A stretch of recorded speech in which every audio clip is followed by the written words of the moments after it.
The office building was beige. Not offensively so, just relentlessly, reliably beige, like a place designed to fade into your peripheral vision. It was built for temporary work, for people passing through. A lot of small companies rented space there, and turnover was constant.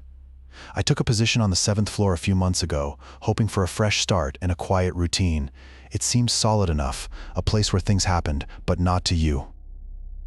The chipped mug warmed my hands. 7th floor coffee was consistent, weak, but consistent. I was finally getting the hang of the filing system, and that felt like a win. This place, Sterling and Ross, was built for people passing through. Everything felt temporary, like a hotel room office. That's why I'd taken it, honestly. No roots, just work. Gloria from HR walked by my open door. She always did, several times a day.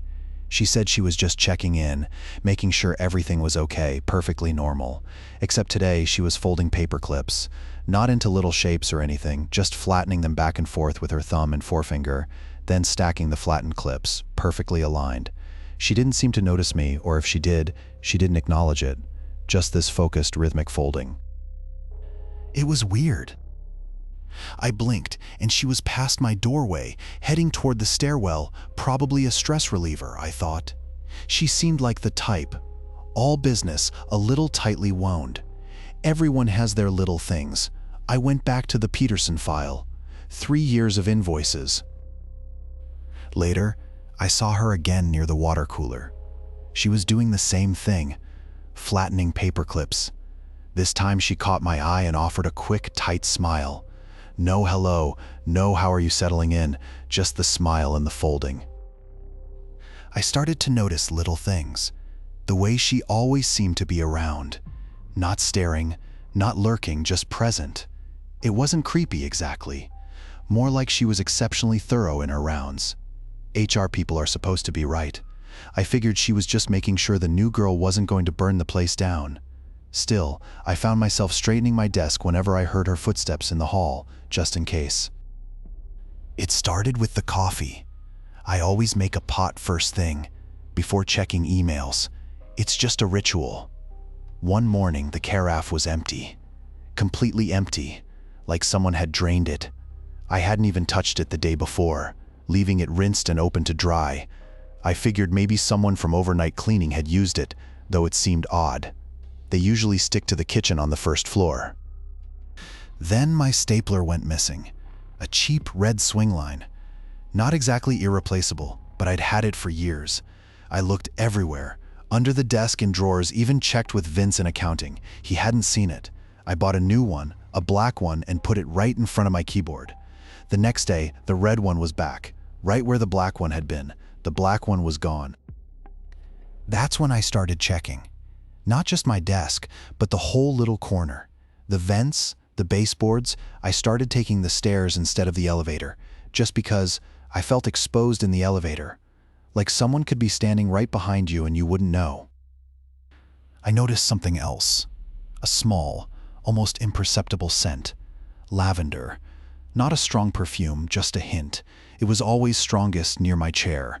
I don't wear lavender. I asked Petra if she did. She laughed and said she's more of a citrus person.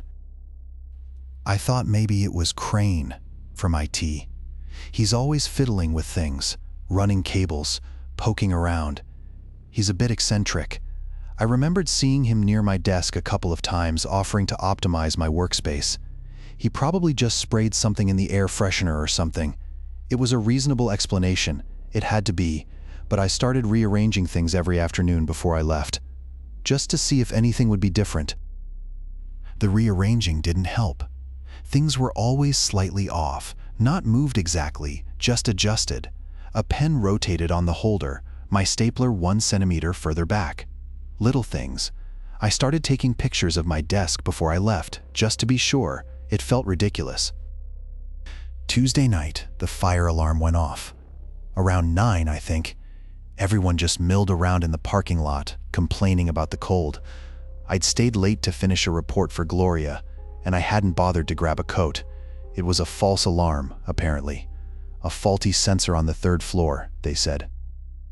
When I got back inside, my office was warmer. Not temperature-wise, but staler. like the air hadn't circulated, and the scent, definitely lavender, stronger this time. I checked the vents, thinking maybe someone was burning something, but nothing. I dismissed it as residual from the alarm, people opening and closing doors. Then I heard it. A click from the stairwell. The one right outside my door. It wasn't a door closing, more like a latch, a soft mechanical click. I froze. Petra had mentioned earlier that maintenance was supposed to be checking the emergency lighting in there. Maybe it was them, just finishing up. I went to peek, just for a second. The stairwell was dark, but not completely. One of those new LED emergency lights cast a pale blue glow, and for a split second, I saw a shape. Not a person, not exactly. Just darker darkness, pressed against the wall on the landing. It moved, a quick sliding movement, like something was trying to flatten itself. I backed away so fast I knocked over my water glass. It shattered. The sound seemed impossibly loud, and then nothing. Just the dripping water and my own heartbeat.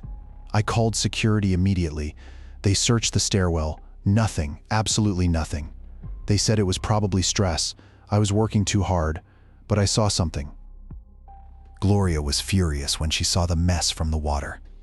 Not at me, exactly, but at the disruption. She kept muttering about liability and insurance. Then she asked if I was all right, and I said I was, but I couldn't meet her eyes. It felt wrong to explain about the shadow again. She'd already written it off. The company brought in a locksmith after that, a young guy named Vince. He checked all the doors, the windows, even the ventilation grates on the ceiling. He kept saying, surprisingly sophisticated system, this building. Like that was supposed to reassure me. He replaced the lock on my office door, and I watched him carefully, asking if anyone else had access to keys. He said no, just maintenance and security, and Gloria, of course. I started leaving a note on my desk every night, just saying door locked. It felt silly, but I needed to know if someone was coming in while I wasn't there. Petra said I was being paranoid. She was probably right. It was just the stress. Then Crane from IT came by. He said they'd been getting reports of irregularities in the building's access logs. Small things. Doors unlocking slightly outside of authorized hours. He thought it was a glitch in the system, but he was running diagnostics. He mentioned something about the system being old, almost antique, and surprisingly difficult to update. I asked him about the stairwell, if the security cameras there had been malfunctioning. He said they hadn't. That's when I started thinking about Marcus. He'd been let go 1 month before I started, and he'd been fixated. I remembered him lingering by my desk, asking pointless questions. Maybe he'd somehow gotten a key or figured out a way to bypass the system. It felt logical. A spurned employee seeking some twisted revenge. I decided to email HR. I needed to tell someone about Marcus. But when I logged in, there was a new email from Gloria. Subject: Crane. Please disregard any concerns he may raise. He's new and overzealous. And then a single sentence: focus on your work, please. I didn't go to the police. I didn't even push HR. Gloria's email, it wasn't the content, exactly, but how she said it, like she was already tired of me, like I was causing a problem. And the building, it felt different after that, not overtly scary, just watched. I started taking the stairs whenever possible, even though it was 12 flights. The elevators always felt fuller. Not with people exactly, more like pressure. I started leaving my office door ajar, just a crack. I told myself it was to encourage collaboration, but it was stupid. Everyone had their own offices. I just wanted to know if anyone was around. I'd glance up from my monitor, trying to catch movement in the hallway. Nothing, ever. Then the little things started. My stapler moved a few inches. A pen rolled off my desk when I hadn't touched it. I blamed the building. Old floors, settling foundations. I even joked to Petra about a ghost, and she laughed, but her eyes, they didn't quite meet mine. I began checking the lock on my office door. Every morning, every evening. Twice, I found it subtly different. Not unlocked, not forced, just the way the metal clicked felt off. I asked Tad, the locksmith, to come take a look. He said it was fine, just an old mechanism. He oiled it and said it would smooth out. Now, I check the locks on every hotel room, every rental, every anywhere I'm alone, even for a few hours. It's not about breaking in, it's about knowing if someone has been there before. I still wonder about the maintenance schedule for that building. How often did they actually rotate the master keys? And who had access to the logs after hours? Because I never did find out how long Marcus had been gone when they started changing the locks.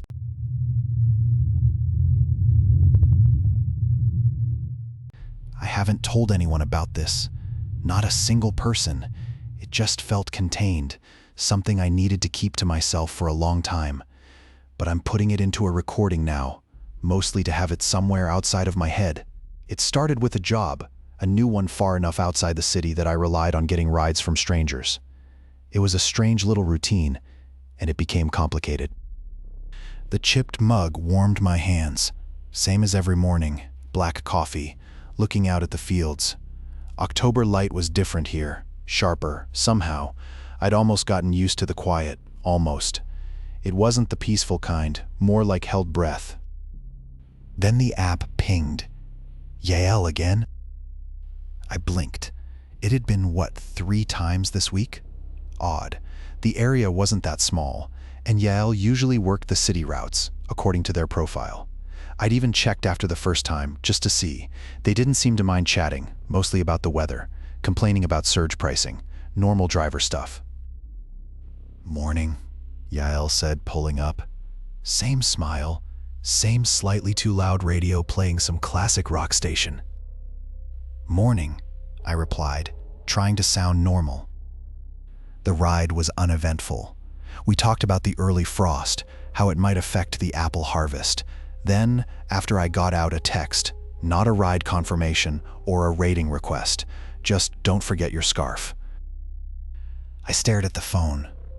I hadn't mentioned a scarf. I hadn't even been cold.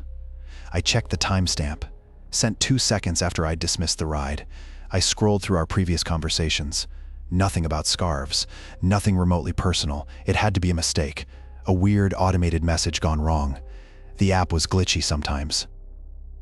Except a little later, I remembered leaving my favorite scarf in the diner yesterday. The red wool one. I hadn't told anyone about it. And now the thought settled in, cold and heavy. Yael hadn't just been driving me, they'd been watching me. I started taking the back roads every time. It added 15 to 20 minutes to any trip, but it was worth it. Worth the extra gas, the bumpy ride. Anything to avoid the main highway, to avoid needing a ride at all, if I could help it. But the farm stand was out of apples, and I'd promised Stella I'd bring some. She'd been having a rough week. I requested a ride, and there it was. Yael's silver Corolla. I almost canceled, just stood there staring at the app, thumb hovering over the button, but it was getting dark, and Stella was expecting me. I messaged Yael just, "Hi," trying to sound normal. They replied instantly. "Almost there, saw you were heading towards Josie's." She asked about the scarf. Josie, my neighbor. Josie. I hadn't even mentioned the scarf to Stella, let alone Josie. I hadn't mentioned it to anyone besides the diner waitress, maybe, and Yael hadn't been at the diner. I told myself it had to be a coincidence. Small town. People talk. Josie probably saw me with it, just assumed I'd mention it. But the way Yael phrased it, she asked about the scarf, like they'd had a conversation about me. The ride was quiet. Too quiet. Yael didn't play music, didn't make small talk, just drove and watched the road, and occasionally I caught them glancing at me in the rearview mirror. Not a lingering stare, just checking, like they were making sure I hadn't escaped. When we got to Stella's, I practically jumped out of the car. I fumbled with the apples, nearly dropping them. I didn't even say thank you, just mumbled something and hurried towards the door. Stella was already on the porch, waving. I glanced back at the Corolla. It was still there, just sitting, watching. Stella made hot tea, the kind with honey and lemon. It helped, a little. I kept glancing at the window, though.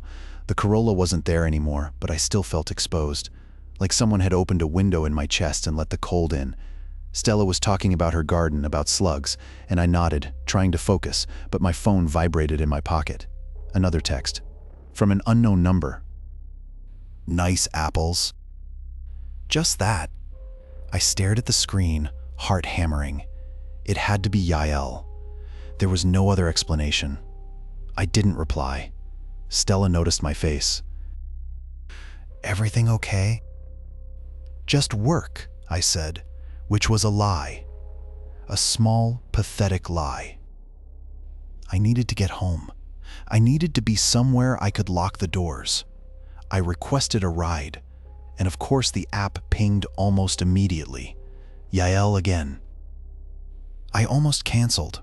I really did, but it was getting dark, and the thought of being stranded, I clicked confirm. The drive was silent, as always, but different. He was slower, taking the back roads, the ones that wound past Mort's farm. It added 15 minutes to the trip. I asked him if he was lost. He didn't respond, just kept his eyes on the road. Then, he turned onto the dirt track leading to the old mill. The mill hadn't been operational in decades. "What are you doing?" I finally blurted out, my voice shaking. He stopped the car right at the edge of the woods, didn't say a word, just turned to look at me. A flat, empty expression. I fumbled for the door handle, and that's when I saw it. A glint of metal in the trees, something reflecting the headlights. I didn't wait to see what it was. I threw the door open and ran. I ran until my lungs burned, until I stumbled onto the highway, flagging down a passing truck. The driver, a woman named Fran, said she saw the Corolla parked further down the road, lights off. She said she didn't see anyone near it. I just kept repeating, "Get me home, please just get me home." Fran drove me straight to the police station. I barely spoke, just kept replaying the mill, the way Yael hadn't said a word, hadn't even looked at me when I asked what she was doing. The officers were polite but skeptical. I showed them the rideshare history, the multiple times Yael had popped up, always at the last minute. They ran her plate, confirmed the car was registered to a Yael Kramer, address in the next town over. There were no outstanding warrants. There were no prior reports. I insisted on a welfare check at the address. 2 officers went. They came back saying the house was empty, meticulously clean, almost staged. There was no sign of Yael, just a few personal items, like someone had packed in a hurry. They took photos and said they'd keep an eye out. It felt like they thought I was making it up, a bad reaction to the separation. I needed proof, something concrete. I started screen recording every time I requested a ride, every time Yael's name came up. I'd narrate it, date and time, everything. It felt ridiculous, obsessive, but I couldn't shake the feeling it was escalating. I even started a document, a chronological list of everything, the rides, the texts from Yael after, the weird little things. Like she knew about my grandmother's illness, something I hadn't told anyone. The last recording is chilling. I requested a ride home from work. Yael accepted instantly. The screen froze for a second, then the app glitched, showing her car already at my location, even though I hadn't requested it yet. I canceled. Immediately, a text from an unknown number said, "Don't bother trying to avoid me." It wasn't Yael's number, it wasn't even close. I think it was Yusuf. He always seemed to be around. He was a quiet guy from accounting, always watching. Maybe he was obsessed with Yael. Maybe they were working together. Some twisted joke? It had to be something explainable. It had to be... It's been a while. I haven't touched the document in months. Not since I moved. I still check the rideshare apps, of course, but not often. Just out of habit, I guess. And I haven't seen Yael since, not a single ride request. It's more unsettling. I ended up taking a job closer to the city, thinking the anonymity would help. More people, more drivers, less chance of whatever that was. I even started seeing someone. Stella. She's practical and doesn't dwell on things. She thinks I overreacted, that it was a coincidence, a stalker, maybe a really dedicated, technologically savvy stalker. It's a cleaner explanation, I admit, better than the alternative. I tried to go back to hiking, to those trails near the old mill. Just once. I thought maybe confronting it, being there again, would, I don't know, take the power away. It didn't. I drove as far as the turnoff, that little county road, and I just stopped. My hands started shaking. I could feel my pulse in my ears. It wasn't the mill itself, not exactly. It was the road, that specific, winding stretch of asphalt. I pulled over and sat there for 20 minutes, trying to breathe. Stella would say I was being irrational, that I was letting fear control me. Maybe she's right, but I can't do it. I take the highway now. It adds 30 minutes to the drive, but it doesn't matter. I actively avoid that road. Even thinking about it makes my skin crawl. I haven't told Stella. I don't think I ever will. It's just easier this way. Some routes aren't worth taking, no matter how much time you save.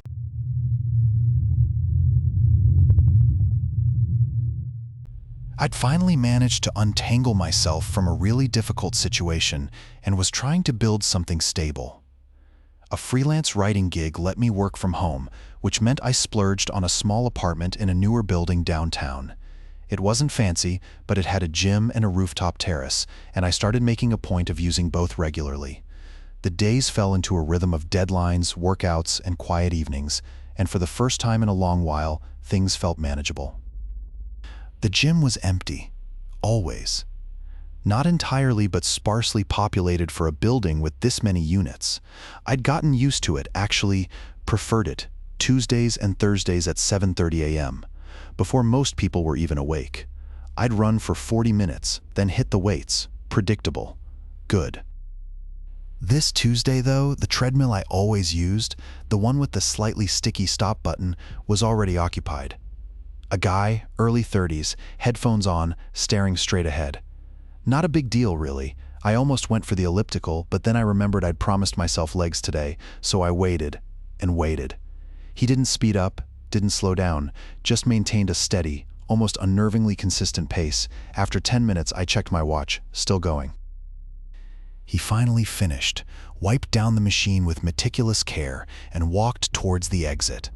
That's when it happened. He paused right in front of me. He didn't look at me, but past me, and said very quietly, "She sends her regards." I blinked. "Excuse me?" He didn't respond, just kept walking out the door. It was weird, obviously. But who is she? Probably just some bizarre, misguided attempt at flirting. A terrible one. I figured he'd confused me with someone else. It happens. I shook it off, hopped on the treadmill, and tried to focus on my run. But the image of his face, that blank stare, and the way he'd said it stayed with me, like he was delivering a message. Later, unpacking groceries, I realized the building management had sent a notice about key fobs. Apparently, a master key had been briefly compromised. They'd rekeyed everything. It seemed unrelated, but the timing was off. A master key compromised the same day someone in the gym delivers a cryptic message? It felt too clean, too convenient, like they wanted me to think it was about security, like a distraction. I started taking the stairs every time. 15 flights. It was ridiculous. I know the gym was on the second floor, and I always took the elevator. But after the message and the key thing, I just couldn't shake the feeling of being tracked, like someone knew when I was going where. The stairs felt random. They felt unpredictable. It was on a Tuesday, I think. I was coming home from a late grocery run, the big reusable bags digging into my hands. I took the stairs to 12, just to switch it up. That's when I heard it, a piano. It wasn't loud. It was muffled, like it was coming from inside the wall. Our building doesn't have a piano. No one does. It was a simple melody, almost a lullaby. It was slow. I stopped listening, pressing my ear against the concrete. It stopped as quickly as it started. I told myself it was someone practicing, maybe in the building next door. The walls are thin enough, but the sound, it wasn't traveling through the wall. It felt like it was in the wall. I unlocked my apartment, a little faster than usual, and checked the peephole. Nothing. I walked in, and that's when I noticed the plant. My little snake plant, the one I'd had for years, was turned. It wasn't knocked over, just deliberately rotated 90 degrees so the leaves faced the wall. I always kept it facing the door. It sounds stupid even saying it, but I always did. I thought maybe I'd bumped it while bringing in the groceries, but I would have remembered. I always notice when I touch it. It's a habit. I straightened it, trying to tell myself it was just me being paranoid, but I kept listening, and every few hours faintly I could hear the piano. The piano stopped while I was making dinner, just cut off mid-note. I felt relieved, like maybe it had been a faulty pipe or something. The building settling, then the lights flickered. Not a full outage, just a stutter. I glanced at the breaker box and figured it was worth checking. I hadn't even reached the hallway when I heard it. A scraping sound coming from inside my apartment, like someone dragging something heavy across the floor. My heart slammed against my ribs. I froze, listening. It stopped, then started again, closer this time, definitely in the living room. I didn't call the front desk. I didn't call 911. I just backed away, slowly towards the stairs. Maybe it was a delivery, though I hadn't ordered anything. And the sound, it wasn't a package being dropped. It was deliberate. I reached the stairwell and started down 2 steps at a time. Halfway down the second flight, I risked a glance back. The hallway was empty, but my front door was open, just a crack. That's when I saw him. Dex standing in my doorway. He wasn't looking at me. He was looking inside the apartment. His back was to me, but I could see his shoulders were tense. He was holding something long and thin. I didn't think. I just ran down the stairs, past the gym, towards the lobby. I didn't even stop when I saw Yates behind the front desk, looking up with a startled expression. "What's wrong?" he asked. I couldn't answer. I just kept running, out into the street. I kept picturing Dex standing there and that thing in his hand. It must have been about the money. He knew about the inheritance. He'd been sniffing around for months.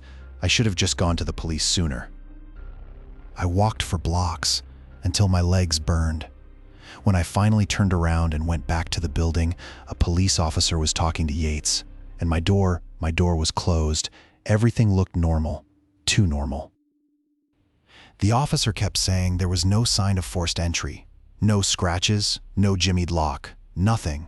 It felt insulting, like I was imagining the whole thing. Yates stood off to the side, hands clasped, looking down. He kept glancing at my face, but wouldn't meet my eyes. I let them walk through and showed them everything. The way the kitchen chair was slightly out of place, the almost imperceptible scent of something metallic, and the feeling. It was still there, a cold prickle on the back of my neck. They dusted for prints, took pictures, and filled out a report. Standard procedure. I asked about Dex. The officer asked Yates if anyone named Dex worked here. Yates just shook his head, a small, tight movement. "No, officer, don't recognize the name." They didn't find anything, of course. I went back to work the next day, trying to pretend it hadn't happened. I changed my routine. I took the bus, walked different streets. I even started taking the stairs instead of the elevator, just to feel like I had some control. I figured if someone was trying to scare me, they'd realize I was onto them and give up. But then I got a notice from building management. It was a maintenance request for my apartment. It was scheduled for tomorrow. I hadn't requested any maintenance. When I called, the woman on the phone, Fran, I think, said Yates himself had put it in. She said it was something about a potential plumbing issue reported during a routine check. I remember Yates being in the stairwell near my floor while I was taking the stairs. It was a coincidence, probably, but I just kept thinking about the long, thin object he was holding. It had to be a tool of some kind. A plumber's snake, maybe? A really weird one. It didn't make any sense. It's been years, I guess. I don't really keep track of anniversaries anymore, not of anything. People ask if I ever found out who was behind it, and I always say no, which isn't entirely true. I convinced myself for a long time it was Yates, that he'd somehow pulled strings, used his connections. He worked in finance, after all. He knew people who knew people. It felt contained somehow, if it was just him. A twisted, obsessive ex-employee trying to ruin my life over an inheritance, easier to understand than whatever else it felt like. I moved, obviously, several times, but it wasn't enough. Not at first. It was subtle at first. Packages delivered to the wrong address, but with my name on them. Emails forwarded to my work account, things I'd never signed up for. Then the calls, silent calls, always late at night. I stopped answering the door for anyone I didn't know. I stopped using delivery services. I even switched to a burner phone for a while. It didn't stop. They just adapted. It was like they were always a step ahead, like they already knew what I was going to do. I don't go to concerts anymore, or movies, or anything with a large crowd. I used to love live music. Now the thought of being surrounded by strangers, of not knowing who's watching, is just too much. It's silly. I know paranoia, but after a while, you start to feel like you're being peeled open, layer by layer. Even now, when I come home, I check the locks twice every time, and I run my hand along the bottom of the curtains just to make sure they haven't been disturbed. It's automatic. I don't even realize I'm doing it most of the time. I just do, and I still wonder sometimes if Fran ever really believed that plumbing story.